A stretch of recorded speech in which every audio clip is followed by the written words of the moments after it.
तो ये कह रहे हैं कि चीन पे कब्जा कर ले, हैसियत से ज्यादा नहीं उड़ा जाता है। चाइना के पास इतना पैसा है, ज्यादा मीडिया वालों के बहकावे में नहीं आना है। चाइना में ऐसा नहीं। हमारे यहाँ समाज का निर्माण कौन करेगा? आप ही लोग करेंगे। तो सबसे ज्यादा बेईमानी तो आप ही लोग करते हैं। चाइना में उसकी सबसे बड़ी ताकत क्या है कि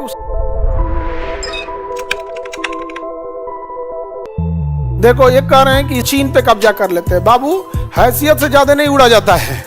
नहीं समझ में आया? चाइना के पास इतना पैसा है कि अगले 50 साल तक युद्ध लड़ सकता है। और हम लोग अगर 1.5 साल कंटिन्यू युद्ध लड़ लिए ना तो इकोनॉमी डूब जाएगी हम लोग की। समझ में आ गया? तो ज्यादा मीडिया वालों के बहकावे में नहीं आना है। एक बार हम न्यूज चैनल खोले थे तो हमको लगा सिंगापुर में है, बाद में दरवाजा खोल के देखा हमको इंडिया में है। आगे बढ़े। हम लोग के पास इकोनॉमी क्या है? कहाँ है? सबसे बड़ा खराबी क्या है ना अपने इंडिया में, आप गौर से देखिएगा ना, आपको ना ईमानदारी से परफेक्ट काम करने वाले लोगों की कमी मिलेगी। काम करने वाले बहुत मिलेंगे लेकिन परफेक्ट काम करने वाले बहुत कम मिलेंगे। ऐसा ड्राइवर मिलेगा कि दिन भर में गाड़ी रगड़ रगड़ के खत्म कर देगा। नहीं समझ में आ गया?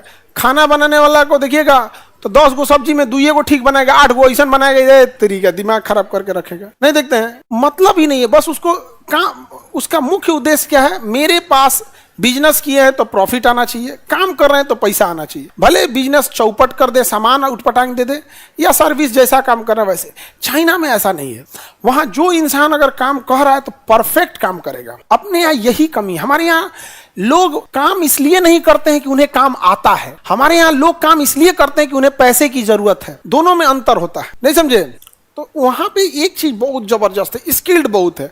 अपने यहाँ इस सब चीजों की बहुत कमी है। अजीब टाइप का घर बनवाओगे, दीवार टेढ़ करके चल जाएगा। कोई काम करा के देखो ना, अपने यहाँ हमेशा एगो टेंशन में पाए रहोगे। विद्यार्थी को पढ़ने, अच्छा ये खराबी कहाँ से आता है? स्टूडेंट लाइफ से। क्योंकि जो आज ऊपर है वो कभी ना कभी स्टूडेंट था।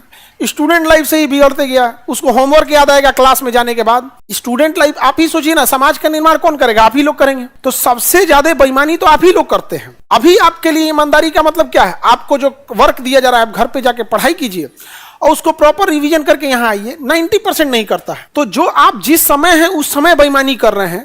जब आप स्टूडेंट लाइफ में थे वहां बेईमानी किए, कॉलेज लाइफ में आए वहां बेईमानी किए, अभी आप पढ़ रहे हैं कंपटीशन की दुनिया में, यहां बेईमानी कर रहे हैं। तो कल को अधिकारी बनेंगे फिर बेईमानी करेंगे, क्योंकि इंसान वही करता है जो उसकी आदत में शामिल है। तो ये एजुकेशन सिस्टम में आप देखिएगा बड़ा गड़बड़। नकल करने की आदत एग्जाम में पहले से लगल है। बिहार और यूपी के इस साइड में 80% ग्रेजुएशन करने वाला केवल फॉर्म भर दिया है, उसको कॉल आ जाएगा कि रजिस्ट्रेशन हो रहा है चल आइए, और परीक्षा हो रहा है चल आइए। ये है 80%। भारत ऐसा जगह है जहां 2 तरह की फीस है।